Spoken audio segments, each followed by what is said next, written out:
Unlike a lot of people who watched Top Gun Maverick, I don't have Top Gun nostalgia. I don't have it. In fact, there's probably a reason I'm reviewing this movie and not the first one. Do you want to know what it is? I don't like Top Gun. I thought the movie was bad. And it overused Take My Breath Away to the point where I fucking hate that song for life. So no, I don't have nostalgia for Top Gun. Not a single iota of it. Never watched it as a kid. I watched it when I was older to see what all the fuss was about, and I did not see what all the fuss was about. Sorry.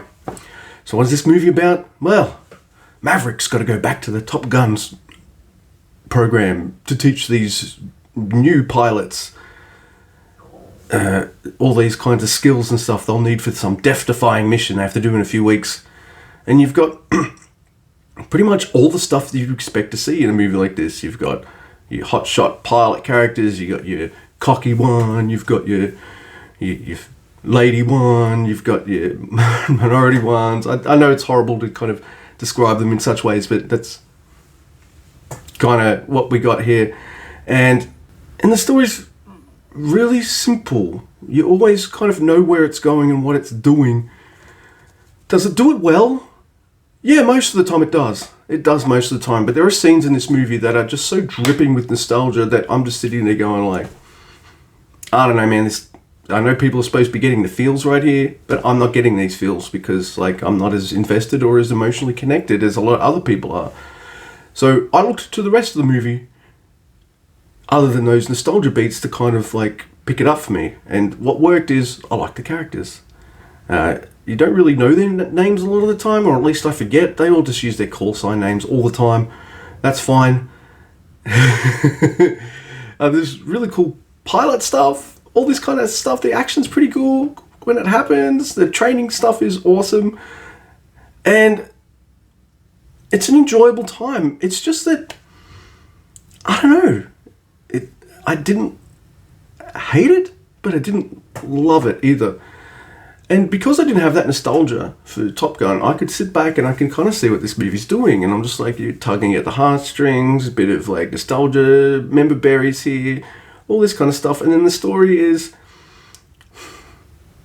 just a little too easy. Also, the movie's too long. It's just over 2 hours. 90 minutes, this would have been absolute wonderful. But I guess people have waited a long time for a sequel, so they're going to give you your bang for your buck, I guess. I just felt like it's one of those member berry nostalgia fests that's a little bit emotionally manipulative.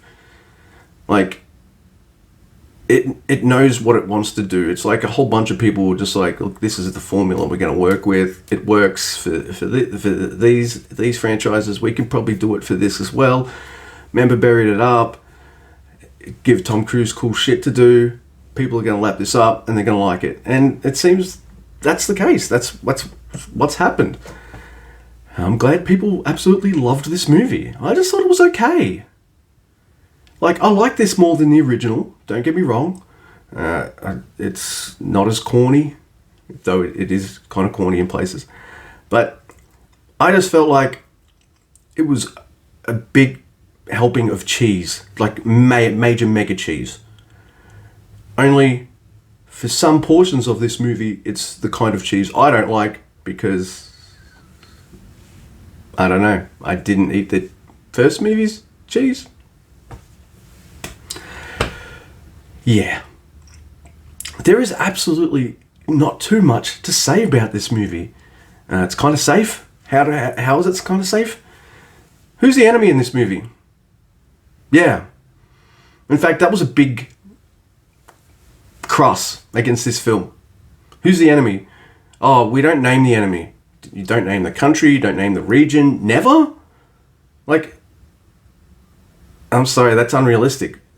As soon as, like, Maverick's briefed on this, like, they're like, the enemy is this or this. Alright, where? Who? Why? Nothing like that. Why? Because maybe if you do name that country or the people in which the Americans have to bomb in this movie, you couldn't sell the movie there. That's probably the only reason why that was done.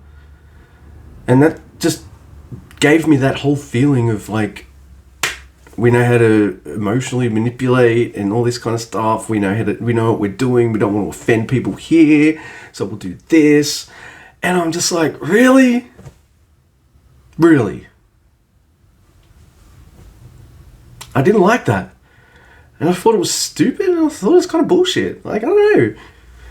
At least other movies have the balls to at least make up a country. Generic South America, generic Middle East. Like, a lot of movies have done that. Just make a fucking country up so you don't offend a real country. This movie couldn't even be bothered doing that.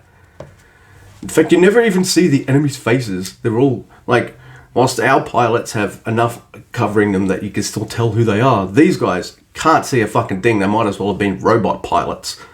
So, yeah. There's some funny moments, though, and really good character stuff that tickled me. I really liked. Move the plot and the story forward.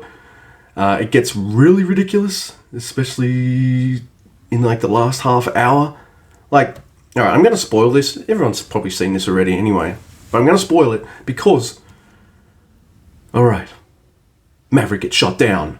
He has to eject, but then he's saved by Miles Teller, and he has to eject. And now they're both like, oh no, we're behind enemy lines. But then they just walk over to the enemy place they just bombed, stroll over, get into a plane, take off in that. Wow, the security in this place was bullshit. And I'm just like, okay, that's a bit ridiculous. All right. Like, until this point, the movie had been really silly, cheesy, fun, with some emotional manipulation things happening here. But it hadn't gone full bonkers yet. This is where it goes full bonkers.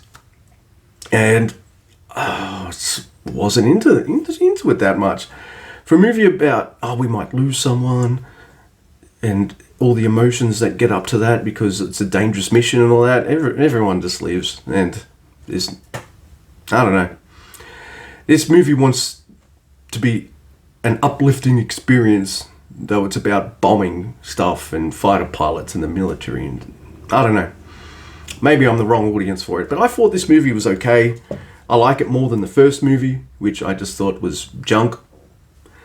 This one had better characters, all this kind of stuff. So it worked a lot better for me. And Take My Breath Away was barely played in the movie. I can't even think if it was played once. So yeah, it doesn't set my world on fire, and that's because I don't have the member berry bullshit that a lot of people might have for this film. That's fine. And it sounds like I've shit on it for a long time, but it's better than average. I liked it a lot more than I thought I would. It's a 6 out of 10. I think anyone who's interested in watching this has already seen it and probably loves this movie. I don't know. Maybe you can let me know. Did you love this movie? I just thought it was okay. And that's because I'm not I am a Tom Cruise fan, but I'm not a Top Gun fan. I'm more a Mission Impossible guy myself. So yeah. It's good that they brought back something like this and they were able to do it justice. So I can only imagine that fans of the first movie who saw this were just like, yay, they didn't screw the thing I used to love up, and it's another movie in the franchise, and it's also good. Good for you. For me, it's an okay movie. I had a decent time watching it. I didn't love it though, and that's probably why. I felt like an outsider looking in rather than a fan sitting there and just gleefully lapping up everything that Tom and co were doing. So yeah. Give me all your wrong and your stupid comments down below. I don't care. I thought this movie was